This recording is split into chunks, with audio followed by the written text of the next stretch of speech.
In today's video, I'm going to teach you how to slow and speed audio edit in CapCut. If you want to change the pace of your audio to better match your video, CapCut makes it very simple.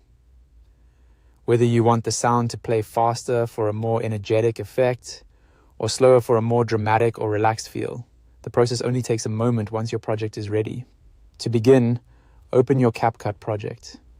Make sure you're inside the project where you want to edit the audio speed, so you can immediately see your timeline and all the media you're working with. Starting from the correct project helps avoid making changes in the wrong edit. Next, confirm that your audio has already been imported and added to the timeline. This is important because the speed controls only work once the audio clip is actually placed in your edit.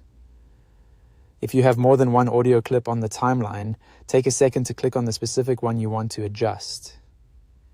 This step matters because CapCut applies the speed change only to the selected clip, not to every audio layer automatically. So before moving on, just double check that the right audio clip is highlighted. Once your audio clip is selected, move over to the Properties panel on the right side of the screen and click the Speed tab.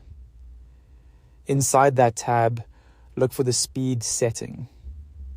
You'll see a speed slider there, and this is the main control you'll use to adjust how fast or slow the audio plays.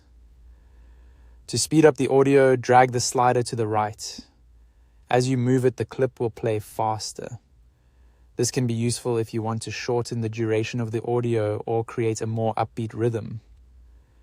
If you want to slow the audio down instead, drag the slider to the left.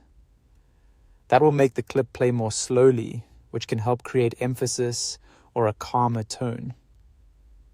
As you make these adjustments, it's a good idea to preview the results so you can hear how the speed change affects the sound in your project. Small changes can make a big difference, so you may want to fine-tune the slider until it feels just right for your edit. And that's it. That's how to slow down or speed up audio in CapCut quickly and easily.